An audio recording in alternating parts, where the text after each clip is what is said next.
মানে মাঝে মাঝে আমার মনে হতো যে ও আসলে মেন্টালি সিক একজন মানুষ। তো আমার হাজবেন্ডের সাথে যেটা হয় যে রুবেলের সাথে আমি কখনোই কোনো বিষয় হাইড করি না, একদম শুরু থেকেই সবকিছু তাকে আমি জানাই। শুধুমাত্র এই ঘটনাটা আমি তাকে জানানোর সাহস পাই নাই।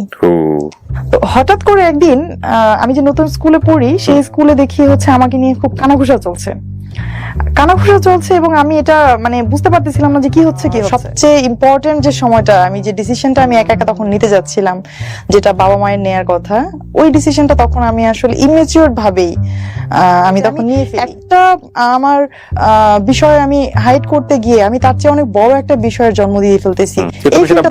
এই ফিলটা তখন আমিও তাকে বলি নাই যে মরে গেলে এখানেই যাবো, তাও তাকে আমি সেকেন্ড টাইম ফোন দিব না। সকালে ওরা যখন উঠলো 6:30 7টার দিকে, তখন আমার অবস্থা খুবই খারাপ। আমার স্যাচুরেশন লেভেল তখন 83 84। আসসালামু আলাইকুম, আমি কানিজ সুপ্তা। আমি বর্তমানে পূবালী ব্যাংকে সাউথ ব্রাঞ্চে কর্মরত আছি। আমি তাকে আগে থেকেই চিনতাম, আমরা একই স্কুলেরই ছিলাম। এবং সে ছিল একটু কি বলবো যে মানে তাকে দেখে সবাই ভয় পেত। সে স্কুলেই খুব মারামারি করতো, এলাকাতেও খুব মারামারি করতো এবং তাকে দেখে ভয় পেত সবাই।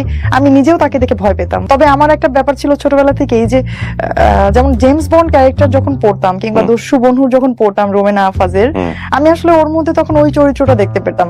কোন ক্লাসে আপনি তখন? তখন আমি হচ্ছে ক্লাস 10-এ পড়ি। খুবই ছোট বয়স। ক্লাস 10-এ পড়ি। তো ও আসলে তখন যে ওরও খুব বেশি বয়স তা না, আমার চেয়ে 4 বছরের সিনিয়র হবে। আচ্ছা। প্রেম বলতে অনেস্টলি যেটা ওর রিলেশন ছিল হচ্ছে আমার বান্ধবীর সাথে ওই সময়। হ্যাঁ, ওই সময়। বাট তারপরে হচ্ছে তাকে আমার খুব ভালো লাগতো, ওই মানে দস্যু বন্ধুর পড়ার জন্য। আমার মনে হয় যে এথিক্যাল জায়গাটা আসলে বোঝারও বয়স না, ওটা খুব ছোট অল্প বয়স, যাকে চোখে দেখি তাকেই ভালো লাগে এরকম একটা বয়স। হ্যাঁ, বয়স একটা ব্যাপার ছিল। তারপর কিছুটা যদি আসলে পজিটিভলি দেখি ওর প্রতি, যে প্রেম ছিল ঠিকই, কিন্তু প্রেমের কোনো এক্সট্রিম লেভেল ছিল না। ওই মাঝে মাঝে একটু দেখা সাক্ষাৎ করতো, আমিই তো থাকতাম পাশে, কথা বলতেছে আমি তো থাকতাম পাশে। আমাকে বান্ধবীর পাশে আপনিই থাকতেন? হ্যাঁ, আমাকে আইসক্রিম কিনে দিত, চকলেট কিনে দিত। ওকে। তো মানে আমার মাঝে মাঝে মনে হতো যে এই চকলেটটা তো আমি বায়াসড হয়ে পাচ্ছি বান্ধবীর মাধ্যমে, এটা তো কেন আমার ডিরেক্টলি আসছে না আমার কাছে? ডিরেক্টলি আসবে, এটা তো যখন আমি ভাবলাম বা শুনলাম ভালোই লাগতেছিল। তো তখন একটা ভালো লাগা আসলে তৈরি হয়ে যায়।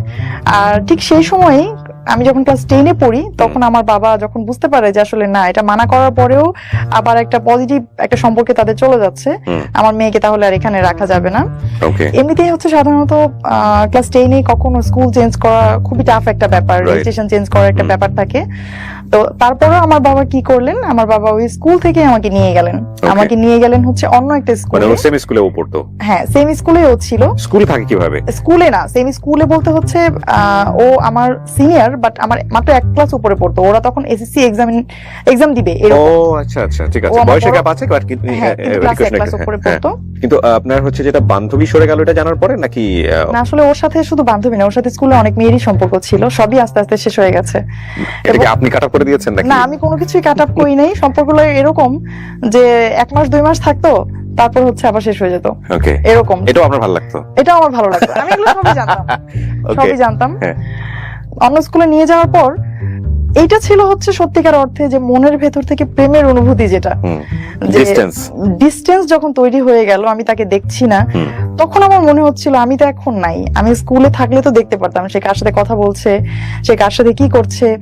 হ্যাঁ, আমি সবকিছুই দেখতে পারতাম। আমি কিন্তু আসলে তখনও তার সাথে আমার কোনো প্রপোজাল দিয়ে যে প্রেম, যেটা সেটা হয় নাই। ওই সাইড থেকে কি কোনো নকটক ছিল যে না তোমাকে আমার ভালো লাগে? ওর থেকেও ছিল না। তো এতদিন যেটা ঘটতেছিল, এতদিন হচ্ছে ফ্যামিলি চাচ্ছিল যে কোনো ভাবে সেটা বন্ধ হয়ে যায়, এবং তখন পর্যন্ত কিন্তু আমার মধ্যে কোনো অনুভূতি ছিল না। বাট ফ্যামিলি যখন এটা বাদ দিয়ে দিল চিন্তা করা, আমার মধ্যে আসলে এটা তখন থেকে কাজ করা শুরু করছিল। একটু খোঁজ খবর নিতাম, আমার বিভিন্ন ছেলে ফ্রেন্ড ক্লাসমেট যারা আছে, যারা ওইদিকে যেত, আগের স্কুলের স্টুডেন্টদের সাথে যাদের কম বেশি কথাবার্তা হয়, তাদের কাছ থেকে আমি খোঁজ নেওয়ার চেষ্টা করতাম। আমি শুনতাম যে সে নতুন হচ্ছে আমার বান্ধবীর পরেও হচ্ছে তার আরেকটা প্রেম হয়েছে, এবং সে হচ্ছে ওই সম্পর্কের মধ্যে দিয়েই যাচ্ছে।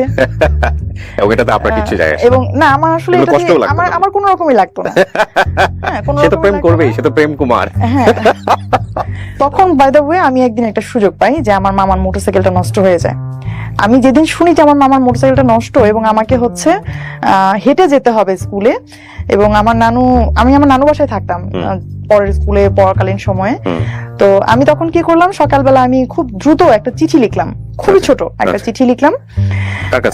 চিঠি লিখলাম হচ্ছে ওর উদ্দেশ্যে। ওকে, একটা চিঠি লিখলাম। তখন পর্যন্ত ও জানে না যে আপনি ওকে পছন্দ করেন? না, তখন Very পর্যন্ত ও interesting. জানতো না। তারপর? এটাই হচ্ছে সত্যিকার অর্থে প্রথম আমার দিক থেকে তার দিকে যাওয়া কোনো ভাইবস। ওকে ফাইন, তারপর চিঠি লিখলেন? তো আমি তখন চিঠি লিখলাম। কি লিখেছিলেন মনে আছে? চিঠিটা আসলে হ্যাঁ মনে অবশ্যই আছে, কারণ জীবনের প্রথম আসলে এত আবেগ নিয়ে চিঠি। Okay. আমি পুরো চিঠিটা বর্ণনা করব না, চিঠিটা পুরোটা বর্ণনা করলে হয়তো 5-6 লাইন, বেশি না, বাট হ্যাঁ। আমি জাস্ট থিমটা এরকম ছিল যে আমি তোমাকে অনেক ভালোবাসি। ওকে, আমি এটা কখনো বুঝতে পারি নাই, তুমি হয়তো প্রশ্ন করবা যে আমি না, আমি শুধু তুমি না, আপনি করে লিখছিলাম যে আপনি হয়তো প্রশ্ন করবেন যে আমি আপনাকে কেন স্কুলে থাকাকালীন সময় কেন কখনো বলি নাই। আসলে তখন আমার মধ্যে এই অনুভূতিটা তৈরি হয় নাই। ওকে, আর আমি জানি আপনি এখন ওই যে মেয়েটার কথা আমি শুনেছি, ওইটার নাম পছন্দ মেনশন করেন, করলাম, হ্যাঁ। ওই মেয়েটার ওনার নাম মেনশন করে বললাম যে আমি এখন জানি আপনি ওই আপুর সাথে আপনার একটা অ্যাফেয়ার আছে। আপনি কোনো সমস্যা নাই, আমি জাস্ট আপনাকে জানাইলাম যে আমি আপনাকে ভালোবাসি। That's very interesting. আপনার পরিচয় বললেন? হ্যাঁ, আমি শুধু নিচে নামটা, আমি আসলে আমাকে তো স্কুলে সবাই চিনতো, ও আচ্ছা, নামটা লিখলেন যাতে করে হ্যাঁ আমি দেখলে শুধু আমার বুঝে। নামটাই লিখলাম নিচে, সুপ্তা। আচ্ছা, তো বাই দ্য ওয়ে কি হলো, আমি যখন ওই গেট দিয়ে বের হচ্ছিলাম তখনই চিঠিটা আমার ডায়েরি থেকে পায়ের কাছে পড়ে গেছে, এবং ওখানেই বসে আমার মামা মোটরসাইকেল ঠিক করছিল। তো আমি খুবই ভয় পেয়ে গেছিলাম, চিঠিটা আবার আমি উঠালাম, উঠিয়ে আবার মামা জিজ্ঞেস করতেছে কি এটা। তখন আমি হুট করে কি বলবো, মামাকে বলতেছে মামা বুক লিস্ট, নতুন বই কিনতে হবে, বুক লিস্ট। যাক ব্রেন কাজ করেছে ওই সময়। হ্যাঁ, পরে মামা বললো ঠিক আছে, আমাকে এখন তো মোটরসাইকেল নষ্ট, আমাকে বিকেলে দিয়ে দিও, আমি বই নিয়ে আসবো, কি কি লাগবে। তো তারা সবাই আমার পড়ার খুব যত্ন নিত। তো এই চিঠি দেওয়ার পরে আসলে আমি কেন যেন আমার খুব শান্তি লাগতেছিল। তো আমি এইদিকে ব্যস্ত হয়ে গেলাম, এবং সেই চিঠিটার কোনো রিপ্লাই যে পাবো আদৌ এমন কোনো ভরসা আমার ছিল না। তো হঠাৎ করে একদিন আমি যে নতুন স্কুলে পড়ি, সেই স্কুলে দেখি হচ্ছে আমাকে নিয়ে খুব কানাঘুষা চলছে, এবং আমি এটা মানে বুঝতে পারতেছিলাম না যে কি হচ্ছে। তখন আমি শুনলাম যে জয়মন্টপ থেকে একটা ছেলে আসছে, গাড়িতে করে আসছে, সাথে তার বন্ধু বান্ধব ছিল, এবং মানে এই স্কুলের হচ্ছে একজন টিচার। সেই টিচারকে সে আমার কথা জিজ্ঞেস করার পর টিচার প্রথমে তথ্য দিতে চায় না, এজন্য সে টিচারকে খুব বকাবকি করছে এবং বাজে ভাষা ব্যবহার করছে। আমি যখন এটা শুনেছি, আমি তখন বুঝতে পারলাম যে এটা ও ছাড়া কেউ না, এবং তার এই কাণ্ড কারখানায় আমি মানে খুবই লজ্জিত ছিলাম। কারণ যে টিচারকে সে জিজ্ঞাসা করেছে, স্বাভাবিকভাবেই একজন শিক্ষক কখনোই তার ক্লাস 10-এ পড়া একটা স্টুডেন্টের ব্যাপারে বাইরের কারো কাছে তথ্য দিবে না, সে যতই জিজ্ঞাসা করুক না কেন। তো আমি এই সময় হচ্ছে আমার ভালোবাসাটা একদম মানে ব্লার হয়ে গেল, কারণ যে মানুষটা এই ধরনের একটা কাজ করতে পারছে সে তো ভবিষ্যতে আরো খারাপ কিছু করতে পারে। ওর নামটা আমরা জানতে পারি? কোন সমস্যা নেই, নাম ধরে বলেন। ওর নামটা কি? হচ্ছে রুবেল। রুবেল, জায়েদ মাহমুদ রুবেল। আচ্ছা। সেই পরীক্ষার মধ্যে হচ্ছে আমি খুব ভালো পড়াশোনা করছিলাম। তো মাঝখানে বাদ সাধলো হচ্ছে ওই যে যার কাছে আমি চিঠি পাঠাইলাম, উনি হচ্ছে আমার জন্য একটা উপহার নিয়ে আসলো। এটা হচ্ছে আমার পরীক্ষা চলছিল, তখন এসএসসি পরীক্ষা চলছিল, সে একটা উপহার নিয়ে আসলো। উপহারটা কেমন, সেটা ছিল একটা বই। তো আমার পরদিন সকালবেলা ছিল হচ্ছে সামাজিক বিজ্ঞান পরীক্ষা। আমি আগের দিন রাতে ট্রেজার আইল্যান্ড বইটার নাম ছিল, ট্রেজার আইল্যান্ড বইটা আমি শেষ করি। ওই বইয়ের মধ্যে কিছু লেখা ছিল না? না, কিছুই লেখা ছিল না। ওকে। তখন শেষ পর্যন্ত আমি সাভারি ক্যান পাবলিক স্কুল এন্ড কলেজ, আমি সেখানে ভর্তি হই। এর মধ্যে যেটা হলো, রুবেলের একদিন হঠাৎ ফোন এলো। তো ফোন দেওয়ার পর থেকে এই এতদিন পর্যন্ত যে ওর প্রতি একটা বিরক্তি, ওর পরিচয় দেওয়ার পর থেকে হচ্ছে সবকিছু চলে যায় আবার। ঘন্টার পর ঘন্টা কখনোই কথা হয়নি আমাদের। ইভেন আমার মনে হয় যে সবচেয়ে বেশি আমাদের একবার কথা হয়েছিল 11 মিনিট। আচ্ছা। এছাড়া তো এই 11 মিনিট যেদিন কথা হয় সেদিন হচ্ছে আমাদের বিয়ের প্ল্যান চলছিল। বিয়ের প্ল্যান বলতে হচ্ছে ও আমাকে প্রপোজ করছিল। তো আমি তার সাথে কথা বলছিলাম ভালোভাবেই, কিন্তু আমি তাকে এক কথাই বলতেছিলাম সবসময় যে মানে আমাদের এখন কোনোভাবে বিয়ে করা সম্ভব না, আমার একটা ক্যারিয়ার আছে, আমি সামনে মেডিকেলে ভর্তি হব, আমি আগে পড়াশোনাটা একটা ভালো একটা লেভেলে নিয়ে যাই, তুমিও কিছু একটা ক্যারিয়ারে করো, তো তারপরে আমরা বিয়ে করব। সে আবার হচ্ছে আমার সব কথা শুনতো, সে কখনোই আমাকে কোনো কিছু ফোর্স করার চেষ্টা করতো না। তো সে আমাকে সবসময় একটা কথাই বলতো যে সুপ্তা, এটা মনে হয় আল্লাহর একটা শাস্তি আমার জন্য হবে যে আমি আসলে লাইফে এতগুলো মানুষকে মনে কষ্ট দিছি, হ্যাঁ, আর ফার্স্ট মনে হয় আল্লাহ তোমার থেকে আমার এত বড় কষ্ট দিবে। আমার সবসময় বোঝানোর চেষ্টা করতো যে সে আমার অনেক ভালোবাসে, বাট তার কথা আমি সবসময় সিলি ভাবেই নিতাম, কারণ এই কথা তো সে কতজনকে বলে আসছে, তাদেরকে তো সে ছেড়ে আসছে। কলেজে আমার একটা দুর্বলতা ছিল ফিজিক্স নিয়ে। তো আমার তখন কি হয়, ফিজিক্সে হচ্ছে রেজাল্টটা খারাপ হয়, ক্যান পাবলিকে রেজাল্ট খারাপ মানে এর চেয়ে ভয়ঙ্কর আর কিছুই নাই। যে তুমি কোনো সাবজেক্টে খারাপ করছো, এর চেয়ে খারাপ আর কিছুই নাই। বাবা মাকে ডাকায় অনেক কিছু করতে হয়। তো এই যে একটা ভয়, আমি কিন্তু ওই দিনের আগ পর্যন্ত তার সাথে চিন্তা ভাবনা কখনোই যে আমি এখন বিয়ে করবো না, ভবিষ্যতে বিয়ে করব। তখন আমি তাকে কি বলি যে আচ্ছা ঠিক আছে বিয়ে করব, কিন্তু আমি তোমার কথায় আমি তোমার সাথে যাব না, তোমার ফ্যামিলি যদি আমার সাথে কথা বলে, তারা যদি সাপোর্ট দেয় তাহলে আমি তোমাকে বিয়ে করব। আর মানে- তখন পরিস্থিতিটা এমন ছিল হ্যাঁ। যে আমার একটা পার্সোনাল একটা কি বলবো নিজের একটা ক্যারিয়ার তৈরি হচ্ছিল, ওই সময় আমার বাবা আমাকে কোনোভাবেই বিয়ে দিবে না। না, কিন্তু আমার কথা হচ্ছে যে আপনি ফিজিক্সে খারাপ করার পরে ডিসিশনটা কেন নিলেন? এখন যদি আমি আমার বাবা মাকে বলি আমার প্রতি যে আমার বাবা মা আত্মীয় স্বজনের যে একটা এক্সপেকটেশন এটা নষ্ট হয়ে যাবে, আমার প্রতি তাদের একটা ধারণা খারাপ হয়ে যাবে, এই লজ্জা আমি কোথায় রাখবো? এই লজ্জাটা আমি কোথায় রাখবো? তখন আমার কি হয় যে আমি তখন ওরে বলি যে ঠিক আছে চলো আমরা বিয়ে করি। মানে বিয়ে করবো, লেখাপড়া বাদ দিয়ে দিব? না, তাহলে ফিজিক্সের রিকভারিটা কিভাবে হবে? আমি শেষ করি। ওকে, বল প্লিজ। পড়বো, হ্যাঁ। বাট পরবর্তীতে অন্য কোথাও পড়বো। হ্যাঁ, ও। অন্য কোথাও পড়বো, আরো ভালোভাবে লাগলে আমি একই আর গ্যাপ দিয়ে দিব, মানে তারপর আমি আমার বাবার সামনে দাঁড়াবো না। ফাইন। সো বিষয়টা এরকম ছিল যে আসলে এই ফিজিক্সের খারাপটা আসলে অন্য কোনো ভাবে ডাইভার্ট হবে শুধুমাত্র বিয়ের রিজনে, যে না আমি বিয়ে করে ফেলেছি দ্যাটস ওয়াই আমি 1 বছর গ্যাপ, কিন্তু আসলে তো রিজন হচ্ছে ফিজিক্স। এক্স্যাক্টলি। Okay, fine. এটা কিন্তু এখন পর্যন্ত মনে হয় এই প্রোগ্রামটা দেখার পরে আমার বাবা জানবে। তার আগ পর্যন্ত জানতো না। এই ঘটনা কিন্তু আমার বাবা এখনো জানে না যে আমার সেই সময় ফার্স্ট ইয়ারের থেকে সেকেন্ড ইয়ারে ওঠার সময় আমি ফিজিক্স একটা সাবজেক্ট আমি ফেল করি। ওকে, এটা আমার বাবা এখনো জানে না। ফিজিক্সে ফেল করে আপনি কেমিস্ট্রিতে ঢুকে গিয়েছেন। হ্যাঁ, তখন আমাদের মধ্যে খুব ভালো একটা কেমিস্ট্রি তৈরি হয়ে যাচ্ছিল। ওকে, কিন্তু বিষয়টা আসলে কিন্তু সত্যি যে ওই সময়ের আগ পর্যন্ত তার সাথে যে কথা বলছিলাম, আমি ফোন দেওয়ার পর থেকে 1 মাস হয়ে গেছে প্রায় কথা বলছিলাম, আমার মধ্যে তখন একবারও কাজ করে নাই হ্যাঁ আমি বিয়ে করব। তখন আমার মধ্যে একটা ওই এরকম ভাব চলে আসছিল যে এই হলে হলো, না হলে আমরা না বলি হলো। Failure is the pillar of success. তো ওই সময় যেটা ছিল যে আসলে failure is the pillar of marriage. তখন এটা কিন্তু বাংলাদেশে অনেক মেয়েদের ক্ষেত্রেই এটা হয়। এটা হয়। হ্যাঁ, failure is the pillar of marriage. Okay, হ্যাঁ বলেন প্লিজ।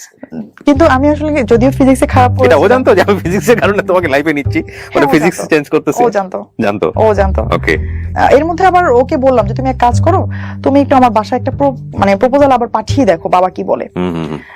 তখন ওদের বাসা থেকে সেকেন্ড টাইম একটা প্রপোজাল যায়, আমার বাবা ডিনাই করে দেয়। আর ডিনাই করার পর হচ্ছে তখন আমি আরো ভয় পেয়ে যাই যে কয়েকদিন পরেই তো আমার রেজাল্টের কথা জেনে যাবে, বিয়েটাও তো দিল না, এখন কি হবে? তখন আমরা সিদ্ধান্ত নিলাম যে হ্যাঁ আমরা বিয়ে করব। কিন্তু ওই যে কিছুক্ষণ আগে আমি বলছিলাম যে আমাদের বিয়েটা আসলে লাভ এবং ফ্যামিলি দুইটার কম্বিনেশন কেন, যে লাভটাও কিন্তু তখন খুব বেশি এক্সট্রিম লেভেলের তা না, মাত্র 1 মাস ধরে কথাবার্তা হচ্ছে আমাদের। আর ফ্যামিলি বললাম এই কারণে যে আমার বিয়েতে একটা পরিবার ছিল, তো তখন হচ্ছে ওর ভাই আমার সাথে আসে, ওর ভাই বলতে ওর বড় 2 ভাই। আমি কিন্তু ওর সাথে যাইনি। আমি যখন বাসা থেকে যেদিন বের হয়ে গেলাম এবং আমি যখন চলে গেলাম, এটা একটু ইন্টারেস্টিং, হুট করেই জাস্ট একদিন আগে আমার বার্থডে ছিল 2 তারিখ, মে মাসের 2 তারিখে আমার বার্থডে ছিল। তো বার্থডেতে আমি আমার বাড়িতে আসি, আসার পর আমি আমার মার কাছ থেকে আমার সার্টিফিকেট গুলো নিয়ে নিই। এতদিন পর্যন্ত কিন্তু সবকিছু আমার মায়ের কাছেই ছিল আলমারিতে। তা আমার তো ভেতরে একটা অপরাধ বোধ কাজ করছিলই যে আমি চলে যাব, কিন্তু যাওয়ার পর তো আমার ফিউচারটাকে আমার সাজাতে হবে, আর সার্টিফিকেট গুলো আমার তখন জরুরি। আর আমার তখন একটা এরকম ছিল ভেতরে যে আমার যদি এরকম আমি চলে যাই, সেক্ষেত্রে হচ্ছে যে আমার বাবা মা কখনোই আমাকে আর মেনে নিবে না। আর এদিক থেকে ও কি প্রস্তুতি রেখেছিল যে না ঠিক হ্যাঁ, আছে? ও মেন্টালি প্রস্তুত ছিল এবং ও তার ফ্যামিলিকে জানাচ্ছিল এবং তার ফ্যামিলি সবাই খুব খুশি ছিল। ওকে, সবাই খুব খুশি ছিল। তো যেটা হয়েছে যে আমি প্রথমে আমার মার কাছ থেকে এগুলো নিলাম, এবং সবসময় যে আমি বিদায় নেই, এবারে বিদায় নেওয়াটা ছিল একটু ভিন্ন রকম, কারণ ওরা জানতো না, আমি তো জানতাম যে আমি চলে যাচ্ছি। এটাই আমার বাসায় আমার শেষ দিন। তখন আমার ছোট ভাইটা জন্ম হয়েছে ততদিনে। আমার ছোট ভাইটা তখন ছোট, 4 বছর 4.5 বছর বয়স হবে ওর। তো আমি আমার ছোট ভাইকে খুব আদর করে ওকে হচ্ছে কিছু চকলেট কিনে দিয়ে আসি আসার সময়, ওকে অনেকক্ষণ ধরে আদর করি। তখন আমার আম্মু বলতেছে যে আবার না আসবা সামনের সপ্তাহে, এত দেরি করলে হবে, তাড়াতাড়ি যাও। আমাদের হচ্ছে সাভারে একটা জায়গায় আমার বাবা আমাকে থাকার অ্যারেঞ্জ করেছিল। ওখানে থেকে আপনি পড়তেন? আপনার ফ্যামিলি থাকতো মানিকগঞ্জে? আমার ফ্যামিলি মানিকগঞ্জে সিঙ্গারে থাকতো। তো আমি আবার প্রতি সপ্তাহে যেতাম সেখানে। আচ্ছা। ওই মাঝখানে 2-3 দিনে হচ্ছে এটা নিয়ে কথা হচ্ছিল যে কোথায় কি করব, এবং আমি সবসময় বলতেছিলাম যে দেখো আমি 1 কাপড়ে আসবো, হ্যাঁ তুমি কিছু করো না, আমি যদি কোনো কিছু এভাবে নিয়ে আসি বাসা থেকে তাহলে সবাই বলবে যে আমি আমার এই টাকা পয়সা দিয়ে বা আমার অর্নামেন্টস সেল করে তুমি হচ্ছে তোমার মতো করে চলতেছো। ও তখন বলছে হ্যাঁ ঠিক আছে, তোমার কিছু আনতে হবে না, শুধু তুমি আসো। তখন হচ্ছে যে সে আমাকে বলার পর এটা একটা মজার ব্যাপার যে আমি বড় একটা ব্যাগ গোছাই বড় কেমন, ব্যাগ ভর্তি হচ্ছে আমার যত গল্পের বই উপন্যাস যত কিছু আমার আছে, যাদেরকে আমি খুব ভালোবাসি পরিবারের মতোই। আমি সেই ব্যাগ ভর্তি করে আমার একাডেমিক বই, গল্পের বই, সবকিছু সার্টিফিকেট নিয়ে যাই। ইন এ ওয়ান ড্রেস, আমি যে ড্রেসটা পরেছিলাম তখন ও আর আমার শ্রদ্ধেয় বড় 2 ভাসুর আছেন আমার, তারা 2 জন, এই 3 জন এবং ওর আপন মামা, তারা 3 জন আসেন। এসে হচ্ছে তখন আমার বাসার সামনে এসে গাড়ি রাখেন। আমি সাভারে যে বাসায় থাকতাম, আর ওই যে ফ্ল্যাটে যাদের সাথে আমি থাকতাম ওই ভাবি তখন বেডরুমে ঘুমাচ্ছিলেন, আর রুবেল তখন জাস্ট ফ্ল্যাটে ঢুকে আমার যে ব্যাগটা ছিল ওটা তো আমি ক্যারি করতে পারতাম না, অনেক ওয়েট ছিল, বড় ব্যাগ। তখন সে শুধু ওই ব্যাগটা নিয়ে ও নিচে চলে যায়, আর আমি আমার মতো অ্যাজ ইউজুয়াল যেভাবে বের হওয়ার কথা ওইভাবে আমি বের হয়ে চলে যাই, একদম সিম্পলি। হাতে শুধু ফোনটা ছিল। তখন হচ্ছে গাড়িতে ওঠার পর ফোনটা আমি সুইচ অফ করে দিই। তো এই হচ্ছে আসলে কি বলবো, আমার লাইফের সবচেয়ে ইম্পর্টেন্ট যে সময়টা, আমি যে ডিসিশনটা আমি একা একা তখন নিতে যাচ্ছিলাম, যেটা বাবা মায়ের নেয়ার কথা, ওই ডিসিশনটা তখন আমি আসলে ইমেচিওর ভাবেই আমি তখন নিয়ে ফেলি। আমার পরীক্ষার রেজাল্ট খারাপ করব এটা বললে বাবা মা কষ্ট পাবে, এই যে ভয়টা, আসলে ওই ভয়টা থেকে তখন আমার বের হয়ে আসা উচিত ছিল। কারণ আমি যদি ওরকম বলতে পারতাম, হয়তো আমার বাবা একদিন যেতেন টিচারের সাথে কথা বলতেন, এর চেয়ে বেশি কিছু হতো না। হয়তো আমার লাইফের অ্যাটলিস্ট একটা বছর নষ্ট হতো না। যে ডিসিশনটা আমি নিয়েছিলাম একটা বছর পরে আমি আবার নতুন কোনো ইয়েতে ভর্তি হব, যাতে আমার এই ফেইলটা থাকে আর কি, এই ফেইলটা ঢাকে। বাট একটা ওই যে একটা কথা আছে না, যে জ্বলন্ত চুলা থেকে গরম তেলের মধ্যে লাফ দেয়া, বা গরম তেল থেকে জ্বলন্ত চুলায় লাফ দেয়া, এরকম একটা ব্যাপার ছিল যে আমি একটা আমার বিষয় আমি হাইড করতে গিয়ে আমি তার চেয়ে অনেক বড় একটা বিষয়ের জন্ম দিয়ে ফেলতেছি। এই ফিলটা তখন আমার মধ্যে ছিল না।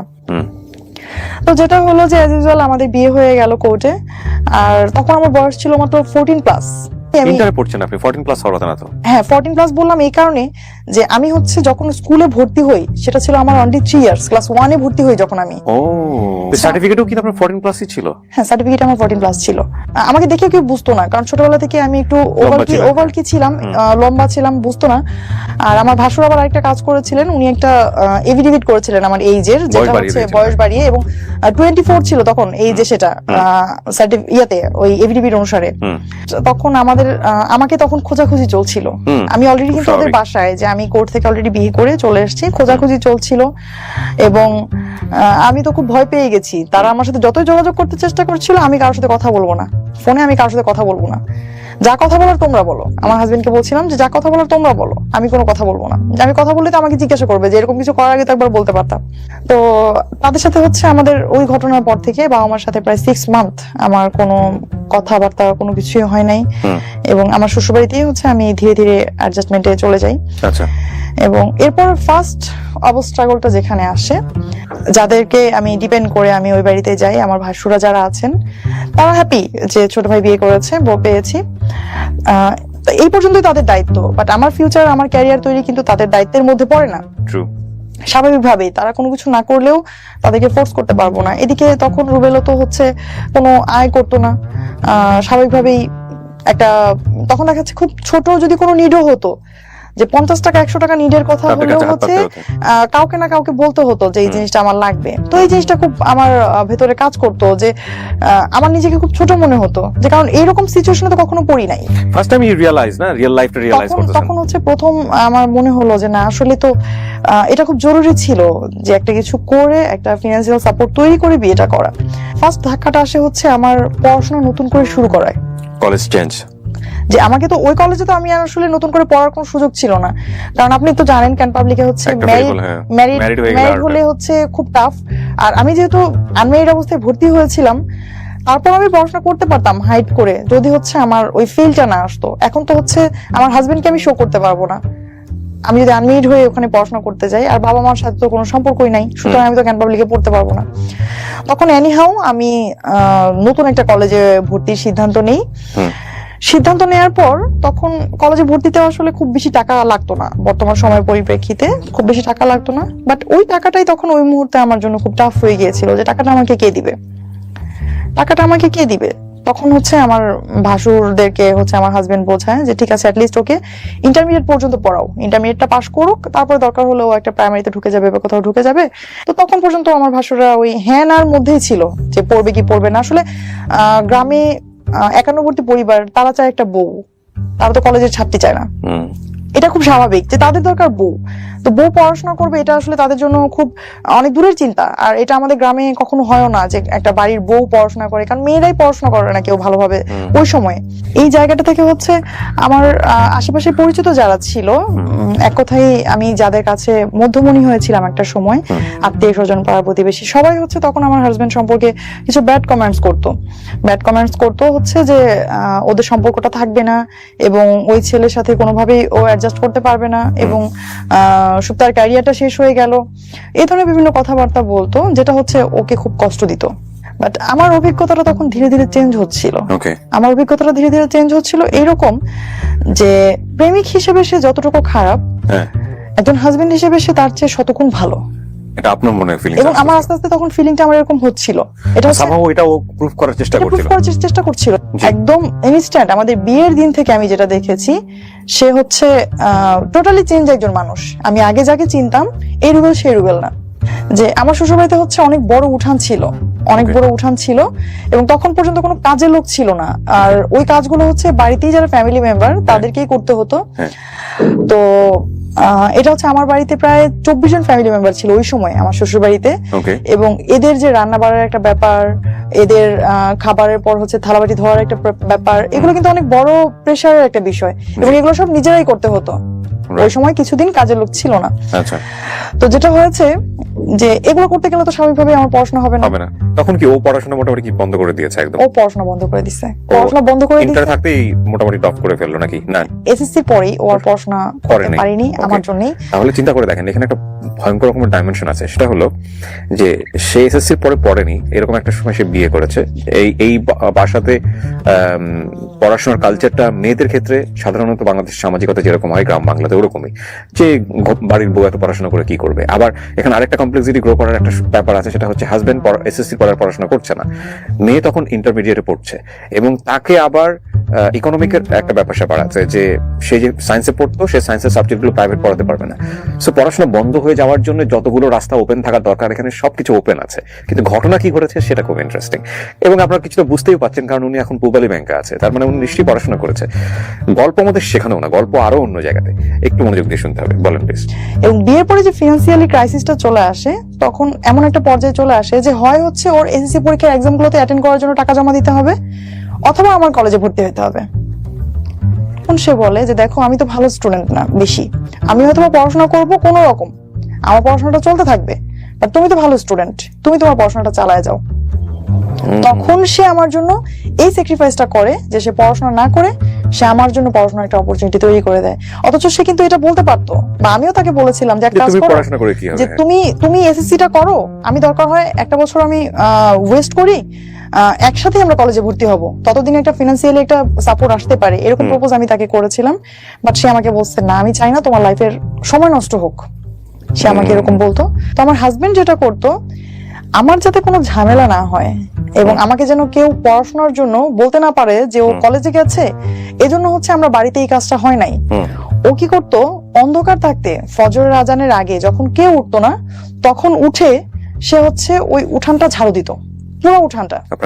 আমার হাজবেন্ড যে হচ্ছে সারা জীবন স্কুলে মেয়েদের পিছনে ঘুরেছে, যে হচ্ছে স্টেজে গান গেয়েছে, হ্যাঁ মারামারি করেছে, মানুষ তাকে দেখে ভয় পেত, সে এইরকম কাজ করতো আমার জন্য, যে কেউ দেখার আগে, যখন কেউ না দেখতো তখন হচ্ছে সে পুরো উঠানটা ঝাড়ু দিত। এবং সেই উঠানটাও কিন্তু অনেক বড়, প্রায় 45% জায়গার উপর আমাদের বাড়ি, চতুর্দিকে দোতলা এবং মাঝখানে অনেক বড় উঠান।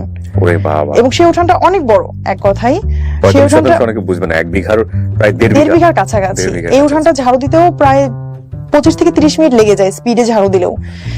তো সেই কাজটা সে করতো, আসলে অনেকটা স্কুলের মতোই দেখতে, চতুর্দিক থেকে দোতলা, হ্যাঁ চতুর্দিকে, এবং ডিজাইনটা অনেকটা স্কুলের মতোই, যে কোনো রুমের সাথে কোনো অ্যাটাচড বাথরুম নাই, একদম প্রত্যেকটা লাইনের শেষে হচ্ছে ওয়াশরুম, পুরোনো আমলে জমিদার বাড়ির মতো একদম।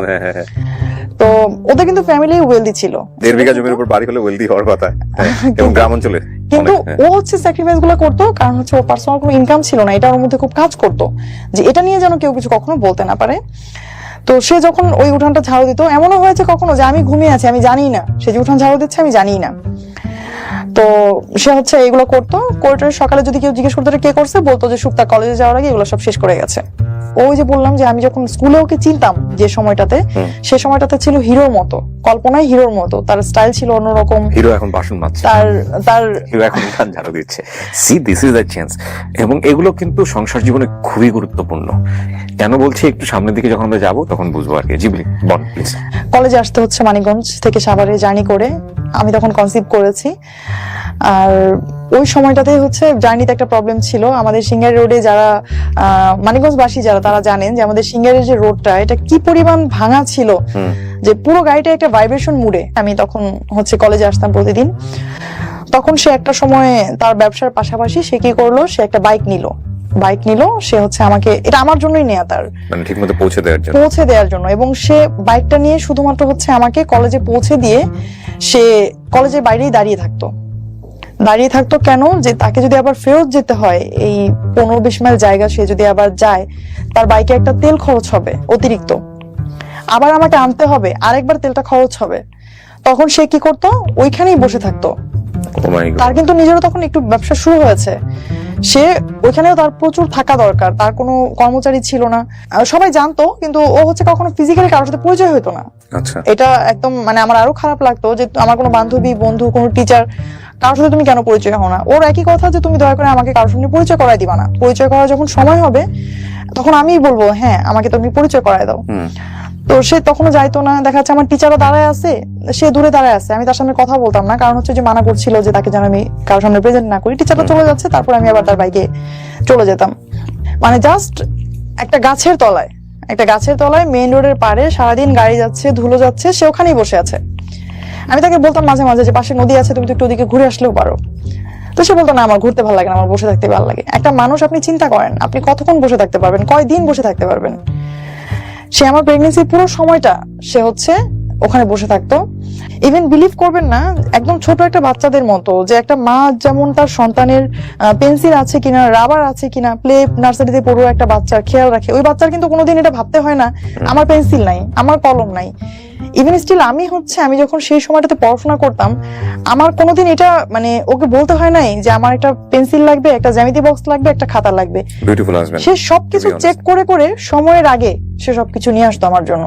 তো আমার হাজবেন্ড হচ্ছে আমাকে কখনো পরীক্ষার হল থেকে বের হয়ে কখনো জিজ্ঞেস করতো না আমাকে যে তোমার এক্সাম কেমন হয়েছে।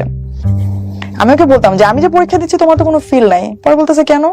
আমি বলি আমি ফেল করলে তোমার কিছু আসে যায় না, পাস করলেও কিছু আসে যায় না। পরে বলি এরকম কেন বলতেছো? পরে আমি বলি যে এই যে আমি পরীক্ষা দিয়ে বের হই, তোমার কি কখনো মানে জানতে ইচ্ছা হয় না যে আমার পরীক্ষাটা কেমন হয়েছে? তখন সে আমার উত্তর দিল একদিন যে কষ্ট তো আমি করছি, এজন্য আমি জানি ফলাফল ভালো হবে। আমার ছেলেটার জন্য মা ছিলাম আমরা দুইজনই ধরতে গেলে।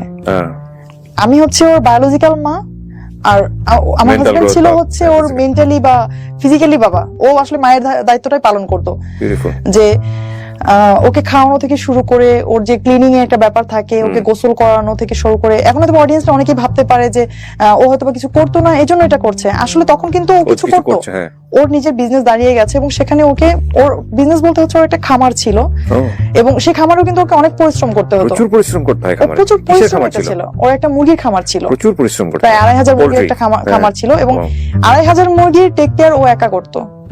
ওর কোনো হেল্পিং হ্যান্ড ছিল না। মানে পুরাটাই প্যারাডাইম শিফট বলে যেটাকে, মানে ইউ টার্ন নেয়া, যে এরকম মানে শীষ দেওয়া রোমিও যার অনেকগুলো ব্যাকগ্রাউন্ড, ওখান থেকে পুরোপুরি একদম মানে 100% টার্ন করে একেবারে ফ্যামিলি ম্যান মানে কি, মানে একদম এ ক্লাস পাওয়া ফ্যামিলি ম্যান, যদি ওনার কথা আমরা বিলিভ করি। ওকে বলেন তারপর। মানে মাঝে মাঝে আমার মনে হতো যে ও আসলে মেন্টালি সিক একজন মানুষ, তা না হলে আসলে এইভাবে কেউ বাচ্চার টেক কেয়ার করতে পারে না। মানে বাচ্চার ব্যাপারে সে এত বেশি কনসাস ছিল যে বাইরে কেউ আসলে সে বাচ্চাকে মানে তার কোলে দিতে ইতস্তত বোধ করা, যে দেখা যাচ্ছে আত্মীয় স্বজন আসছে বা গ্রামে তো এরকম থাকে যে ছোট বাচ্চাকে কেউ কোলে নিচ্ছে বা আসছে, সে দিত না। আবার সে আরেকটা কাজ করতো, যে আমি যখন হসপিটাল থেকে আমাকে বাসায় নেওয়া হয় বাচ্চার বার্থের পর, তো ওই অবস্থায় তো আসলে ছেলে মানুষ সাধারণত বাচ্চাদেরকে কোলেই নিতে একটু মানে হিমশিম খেয়ে যায়। তো আর এমনিতে তো ন্যাচারালি গ্রামে একটা বিলিফ থেকে যায় যে 40 দিন পর্যন্ত বাচ্চাকে কোথাও বের করা হয় না। আর সে যেটা করতো, ওই হসপিটাল থেকে আনার 2-1 দিন পরে, অর্থাৎ আমার বাচ্চার বয়স যখন 7 থেকে 8 দিন, তখন সে আমার বাচ্চাকে নিয়ে ঘুরতে যেত বাইরে। সে কোলে করে ড্রেস পরিয়ে সে ঘুরতে নিয়ে যেত বাইরে, এবং বাইরে সবাইকে নিয়ে দেখাতো যেটা আমার ছেলে। ডেকে ডেকে এটা কিন্তু ওই দেখাতো। বয়সে একটা লজ্জা পাওয়ার ব্যাপার। এক্স্যাক্টলি, আমি এটাই বলতেছি যে সাধারণত এতটুকু মানুষ বাবা হয়েছে, এটা তো আসলে সে আরো একটু হাইড করে রাখে Hide করার স্বাভাবিকভাবে। তখন হচ্ছে আমি আইনে ভর্তি হই। Law-তে? হ্যাঁ, আমি লতে অনার্স করার জন্য ভর্তি হই হচ্ছে প্রাইম বিশ্ববিদ্যালয়ে। ওকে, আমি বাসায় না থাকলে সে টেক কেয়ার করতো। আবার বেশিরভাগ সময় হচ্ছে আমার বাচ্চাটাকে যেটা করতাম অনার্সে পড়াকালীন সময়ে, যে আমার বাবার বাড়িতে তখন একটু একটু সম্পর্ক ভালো হয়েছে তাদের সাথে, যে তাদের কাছে আমার বাচ্চাটাকে আমি দিয়ে আসতাম সকালবেলা আমার ইউনিভার্সিটিতে যাওয়ার পথেই। আমি তখনও সেই মানিকগঞ্জ থেকেই মিরপুরে এসে ক্লাস করতাম প্রতিদিন। প্রাইম ইউনিভার্সিটিতে? মানে আমার জার্নির সময়টা আসলে শেষ হয় নাই, জার্নিটা চলছেই। মাঝে মাঝে এমন হয়েছে যে বাসে আমি আসছি, আসার আগে আমি আমার বাবার বাড়িতে কাউকে ফোন করে বললাম যে আমি আসতেছি, তোমরা একটু স্ট্যান্ডে দাঁড়াও, আমার ক্লাসে লেট হয়ে যাবে। ওরা হচ্ছে আসতো স্ট্যান্ডে এবং ওই জানলা দিয়ে হচ্ছে আমি আমার বাচ্চাটাকে নামিয়ে দিতাম। এটা এই দৃশ্যের অনেকেই সাক্ষী, আমাদের এলাকায় যারা আছে তারা সবাই হচ্ছে আমার ছেলেটাকে নিয়ে হাসাহাসি করতো যে ও তো হচ্ছে জীবনে যতবার মানে ঘরে ঢুকেছে তার চেয়ে বেশিবারও হচ্ছে বাসের জানলা দিয়ে নামা ওঠা করছে। Sir, you never give up. একটা মানে মজার বিষয় হচ্ছে যে এত স্ট্রাগলের মধ্য দিয়েও এই ভদ্রমহিলা কোনো গিভ আপ করেন নাই নিজেকে, যে না আমি ঠিক আছে বাচ্চা হয়েছে কিন্তু আমি লেখাপড়া থেকে সরে যাবো, বাট নট লাইক দিস। লেখাপড়া থেকে সরে নাই, এবং নিশ্চয়ই লাইফে একটা এম ছিল। লতে পড়ছিলেন কেন আপনি? জি, আমি আইন বিষয়ে পড়াশোনা করছিলাম হচ্ছে, আমি সবসময় বিচারক হওয়ার স্বপ্ন দেখতাম, আমি এখনো Okay. দেখি সেটা। ওকে, ফাইন, লেটস কন্টিনিউ। তারপর ওকে, আমার একটা কোশ্চেন চলে আসছে, মানে কোশ্চেনের আনসারটা তো সবারই জানা। দেখেন, আপনার হাজবেন্ড ইন্টারমিডিয়েট পাস করে নাই, এসএসসিও করেনি, এসএসসিও পাস করে নাই, সে আপনাকে এতদূর পর্যন্ত পড়তে দিল? এটা আমাদের সামাজিকতার জায়গা থেকে এই প্রশ্নটা। কখনো কোনো কোশ্চেন করেনি নাকি ইন্সপায়ার করেছে? আমার হাজবেন্ড আসলে শুরু থেকে যেটা করেছে যে ও আমার জন্য সবসময় ইন্সপিরেশন ছিল, সব সময়। আমার কখনো কোনো একটা মুহূর্তের জন্য মনে হয় নাই যে ও আমাকে কোনো একটা জায়গা থেকে একটু একটা ইনফেরিয়রিটি কমপ্লেক্স হবে না, যে ভোগে না, অনেকে কিন্তু ভোগে। সি, আমাদের সমাজটা কেমন, আমাদের সমাজে বিয়ে করতে গেলেও দেখা হয় যে ওয়াইফের উচ্চতা হাজবেন্ডের উচ্চতা থেকে কম কিনা। যদি এটাও একটু বড় হয়ে যায়, ওটাকে স্বাভাবিক চোখে দেখা হয় না। এবং এটা শুধু গেল চোখের দেখা। আপনি যদি আসেন এবার এই পড়াশোনা বা ক্যারিয়ার, এমন একটা জব করছে হাজবেন্ড যেটাতে হাজবেন্ড কম ইনকাম করে ওয়াইফের জায়গা থেকে, কিংবা আপনার এডুকেশনের দিক থেকে হচ্ছে ওয়াইফের চেয়ে পেছানো, এই বিষয়গুলো কিন্তু আমাদের সামাজিক দৃষ্টিকোণ থেকে অনেক বড় ব্যাপার, অনেক বড় এবং ব্যাপার, সংসারও অনেক কিন্তু প্রশ্ন অনেক করে। ধরনের কমপ্লেক্সিটি গ্রো করে। আপনার ক্ষেত্রে এরকম কোনো কিছু হয় নাই?